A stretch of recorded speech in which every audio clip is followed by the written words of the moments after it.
യുദ്ധസമയത്ത് മാനുഷിക പരിഗണനയുടെ നിബന്ധനകൾ ചർച്ച ചെയ്ത് 12 രാജ്യങ്ങൾ ഒപ്പുവെച്ച ഒരു ഉടമ്പടിയാണ് ആദ്യ ജനീവ കൺവെൻഷൻ.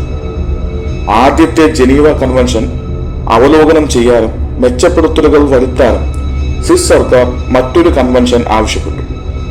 പരിക്കേറ്റവരോ പിടിക്കപ്പെട്ടവരോ ആയ യുദ്ധത്തടവുകാരുടെ സംരക്ഷണം, മരിച്ചവരെയും മുറിവേറ്റവരെയും ചികിത്സിക്കുന്ന, ഒഴിപ്പിക്കുന്ന, നീക്കം ചെയ്യുന്ന മെഡിക്കൽ ഉദ്യോഗസ്ഥർക്കുള്ള സംരക്ഷണവും ഭേദഗതികളിൽ ഉൾപ്പെടുന്നു.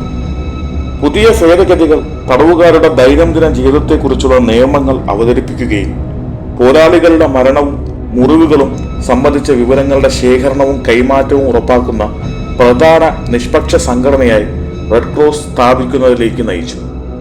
1919 ഒന്നാം ലോക മഹായുദ്ധം അവസാനിച്ചതിനെ തുടർന്ന് 1906 വരുത്തിയ ഭേദഗതികൾ യുദ്ധസമയത്ത് മാനുഷിക പെരുമാറ്റത്തിന് പര്യാപ്തമല്ലെന്ന് തീരുമാനിക്കുകയും യുദ്ധത്തടവുകാരോട് പരിഷ്കൃതമായ പെരുമാറ്റം ഉറപ്പാക്കാൻ 1929 കൂടുതൽ അപ്ഡേറ്റുകൾ നടത്തുകയും ചെയ്തു. 1929 കൺവെൻഷനിൽ ഒപ്പുവെച്ച രാജ്യങ്ങളിലൊന്ന് ജർമ്മനിയായിരുന്നെങ്കിലും രണ്ടാം ലോക മഹായുദ്ധ സമയത്ത് ജൂതരുടെയും എതിരാളികളുടെയും നേരെ ഭീകരമായ പ്രവൃത്തികൾ നടത്തുന്നതിൽ നിന്ന് ഹിറ്റ്ലറുടെ ഫാസിസ്റ്റ് സർക്കാരിനെ തടഞ്ഞില്ല. അങ്ങനെ 1949 ജനീവ കൺവെൻഷനുകൾ വിപുലീകരിച്ചു. അവർ പീഡിപ്പിക്കപ്പെടുകയോ അവരോട് മോശമായി പെരുമാറുകയോ ചെയ്യരുത്.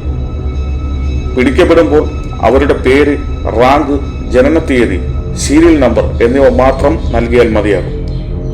അവർക്ക് അനുയോജ്യമായ ഭവനവും ആവശ്യത്തിന് ഭക്ഷണവും ലഭിക്കണം. ഒരു കാരണവശാലും അവരോട് വിവേചനം കാണിക്കാൻ പാടില്ല. കുടുംബവുമായി ആശയവിനിമയം നടത്താനും കെയർ പാക്കേജുകൾ സ്വീകരിക്കാനും അവർക്ക് അവകാശമുണ്ട്.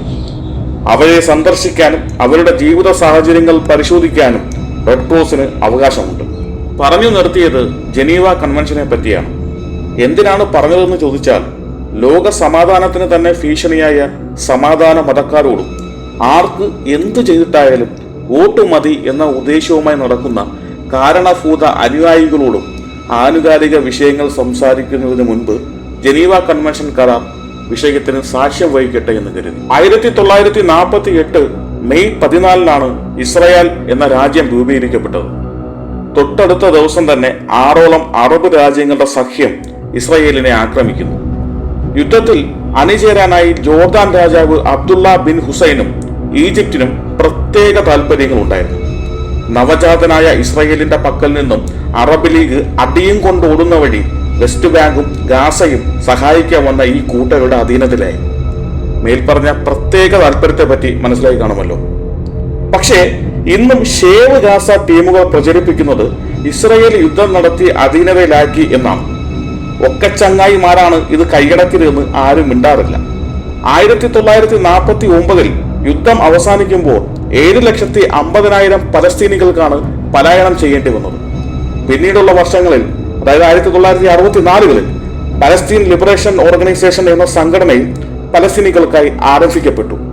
ഈ PLO എന്ന സംഘടന തങ്ങളുടെ പലസ്തീന്റെ പ്രദേശത്തു നിന്നും ഒക്കച്ചങ്ങായിമാർ കയ്യേറിയ പ്രദേശങ്ങൾ തിരികെ ലഭിക്കാനായുള്ള നീക്കങ്ങളൊന്നും നടത്തിയില്ല എന്നത് തന്നെ അധിനിവേശമല്ല, മറിച്ച് മതം മാത്രമാണെന്നും അവസാന ജൂതനും കൊല്ലപ്പെട്ടാൽ മാത്രമേ മഹോന്നതന്റെ അനുയായികൾക്ക് അരിശം തീരൂ എന്നത് വ്യക്തമാണ്. അതവരുടെ ബൈൻഡ് ചെയ്ത സാനിറ്ററി നാപ്കിനിൽ അങ്ങനെ തന്നെ എഴുതി വെച്ചിട്ടുണ്ടല്ലോ. പക്ഷെ നമ്മൾ അതൊന്നും വിലയിരുത്തി ഇസ്രായേൽ പക്ഷം ചേരാൻ പാടില്ല. കാരണം അവർ, അതായത് പലസ്തീനികൾ, എന്തു തന്നെ ചെയ്താലും അവരുടെ ഭാഗമാണ് ശരി എന്നത് അച്ചടി ഭാഷയിലൂടെ അനർഗള നിർഗളമായി കേരളത്തിലെ യുവ നവോത്ഥാന നിഷ്കളങ്ക മുഖം പ്രസ്താവന ഇറക്കുകയും പ്രായഭേദമില്ലാതെ തന്നെ അന്തങ്ങൾ അത് ഏറ്റെടുക്കുകയും ചെയ്തു കഴിഞ്ഞു. അപ്പോൾ ആദ്യ അറബ് യുദ്ധത്തിൽ നവജാതനായ ഇസ്രായേലിന്റെ കയ്യിൽ നിന്ന് അടിയും കൊണ്ട് ഒക്കച്ചങ്ങായിമാരുടെ ചതിക്കിരയായി നിരാശയോടെ ഇരിക്കുന്നവർ 1967 അടുത്ത യുദ്ധത്തിനായി എത്തി. 6 ദിവസം നീണ്ടുനിന്ന ഈ യുദ്ധത്തിൽ വൻ പരാജയമാണ് അറബ് ലീഗിന് സംഭവിച്ചത്. മാത്രമല്ല, വെസ്റ്റ് ബാങ്ക്, ഗാസ തുടങ്ങിയ ഈജിപ്തും ജോർദാനും 1948 യുദ്ധത്തിൽ പലസ്തീനികളുടെ തോളിൽ കൈയിട്ട് കൈയടക്കിയ സ്ഥലങ്ങൾ 67 യുദ്ധത്തിൽ ഒക്കച്ചങ്ങായിമാരുടെ കയ്യിൽ നിന്ന് ഇസ്രായേൽ കൈയടക്കി. ഇതെല്ലാം ഇസ്രായേലിനോട് പോയി പ്രശ്നം ഉണ്ടാക്കിയിട്ടാണെന്നതും പ്രത്യാക്രമണ സമയത്ത് പലസ്തീനികളുടെ കയ്യിൽ നിന്നും ഈജിപ്തും ജോർദാനും കൈയടക്കി വെച്ചിരുന്ന പ്രദേശങ്ങളാണ് ഇത്തവണ ഇസ്രായേൽ പ്രത്യാക്രമണത്തിന്റെ ഭാഗമായി പിടിച്ചെടുത്തതെന്നും ആവർത്തിച്ചു പറയട്ടെ. ആവർത്തന വിരസതയിൽ ക്ഷമ ചോദിക്കുന്നു. കാരണം അജാതി ക്യാപ്സ്യൂളുകളാണ് സമൂഹത്തിൽ രാപ്പകലില്ലാതെ അന്തം അടിമകളും ഇസ്ലാമും ചേർന്ന് പ്രചരിപ്പിക്കുന്നത്. അതിനാൽ ചില കാര്യങ്ങൾ വിരസത തോന്നിയാലും ആവർത്തിച്ചേ മതിയാകും.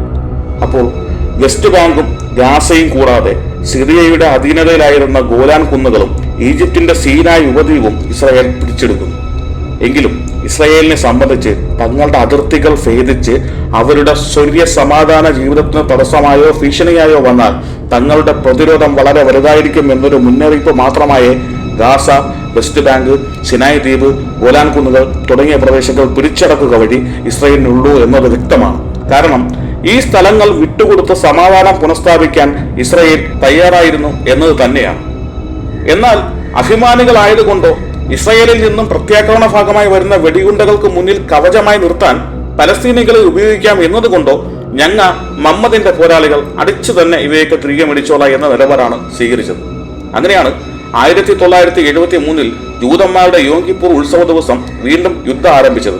കാവിലെ പാട്ട് മത്സരത്തിലെങ്കിലും നിന്നെ തോൽപ്പിക്കും അശോക എന്ന മുറവിളിയുമായി പോയ അപ്പുക്കുട്ടനെ സ്മരിപ്പിക്കും വിധം വീണ്ടും വീണ്ടും അറബ് ലീഗ് പരാജയപ്പെട്ടു എന്ന് മാത്രമല്ല, ഈജിപ്റ്റ് മിച്ചമുള്ള ഉയരം കൊണ്ട് ഇസ്രായേലുമായി സന്ധി ചെയ്ത് കിട്ടാനുള്ളതൊക്കെ, അതായത് സീനായി പ്രദേശം ഉൾപ്പെടെയുള്ള സ്ഥലങ്ങൾ മേടിച്ച് ഇസ്രായേലിനെതിരെയുള്ള യുദ്ധത്തിൽ പങ്കാളിത്തവും പിന്തുണയും പിൻവലിച്ച് ഇസ്രായേലിനെ ഒരു സ്വതന്ത്ര ഭരണാധികാര രാഷ്ട്രമായി പ്രഖ്യാപിച്ച് പിൻവാങ്ങുകയാണ് ചെയ്തത്. അതിനാൽ തന്നെ അറബ് ലീഗിന്റെ ആസ്ഥാനം കെയ്റോയിൽ നിന്നും മാറ്റേണ്ടിയും വന്നു. പിന്നീട് സുഡാൻ ആസ്ഥാനമായാണ് അറബ് ലീഗ് സമ്മേളനങ്ങൾ നടന്നത്.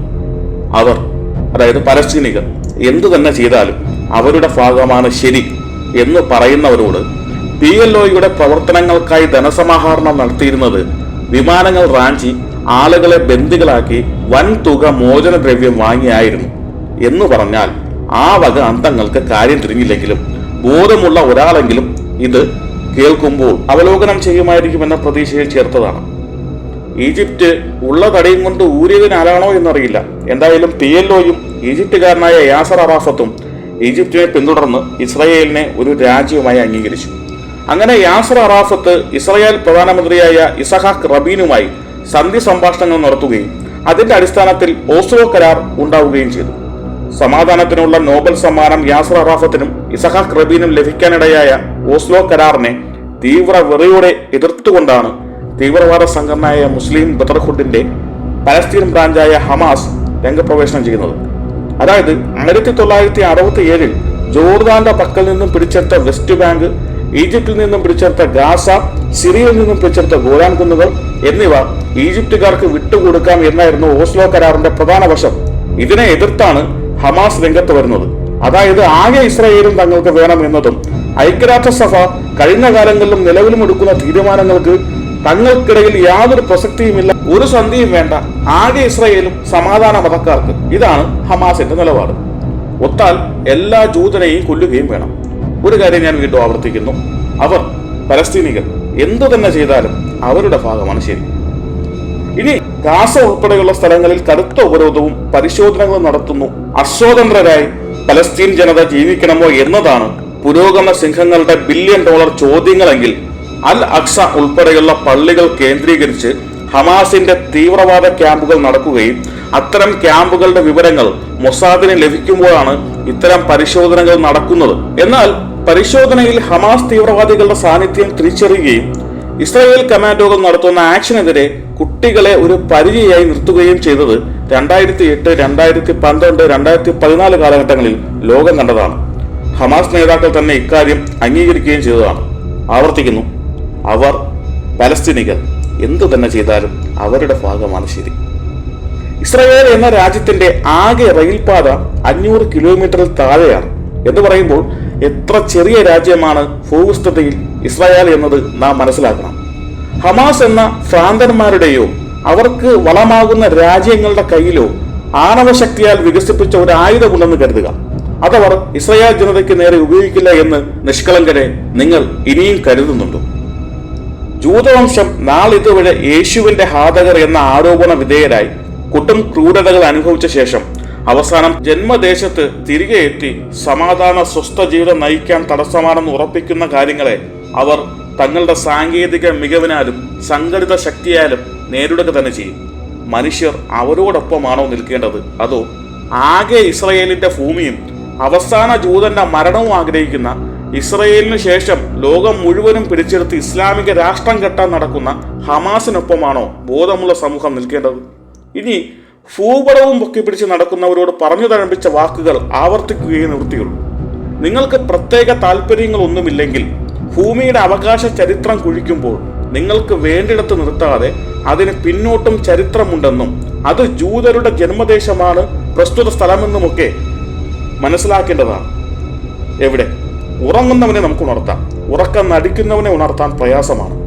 ഏതെങ്കിലും ഒരു ഇസ്രായേൽ സൈനികൻ ഈ തീവ്രവാദികളുടെ കൈയും കാലും ചവിട്ടി ഒടിച്ച് മൃതദേഹം നഗ്നമാക്കി നഗരമധ്യത്തിൽ വിളംബരം ചെയ്ത് നഗരവാസികളെ കൊണ്ട് ആ മൃതദേഹത്തിൽ തുപ്പിച്ച് സിവിലിയനോ സൈനികനോ ആയ യുദ്ധത്തടവുകാരെ അധിക്ഷേപിക്കുന്ന, അവരുടെ മൃതദേഹങ്ങളെ അവഹേളിക്കുന്ന ഒരൊറ്റ വിഷയം ചൂണ്ടിക്കാണിക്കാൻ കഴിയുമോ? കഴിയില്ല. എന്നാൽ ഇസ്ലാമിക രാഷ്ട്രം സ്ഥാപിക്കാൻ നടക്കുന്ന എല്ലാ മുഹമ്മദീയരിലും ഈ പ്രവണത നമുക്ക് കാണാം. ഇന്ത്യ പാകിസ്ഥാൻ യുദ്ധത്തിൽ യുദ്ധത്തടവുകാരാകുന്ന ഭൂരിപക്ഷം ഇന്ത്യക്കാരുടെയും സ്ഥിതി തന്നെ ഇതിനോട് ചേർത്ത് വായിക്കാം. ഈ വീഡിയോയുടെ തുടക്കത്തിൽ ഞാൻ ജനീവ കൺവെൻഷൻ കരാറിനെ സാക്ഷ്യം നിർത്തിയത് എന്താണെന്ന് ചോദിച്ചാൽ ലളിതമായി പറയട്ടെ, അവർ പലസ്തീനികൾ എന്തു തന്നെ ചെയ്താലും അവരുടെ ഭാഗമാണ് ശരി.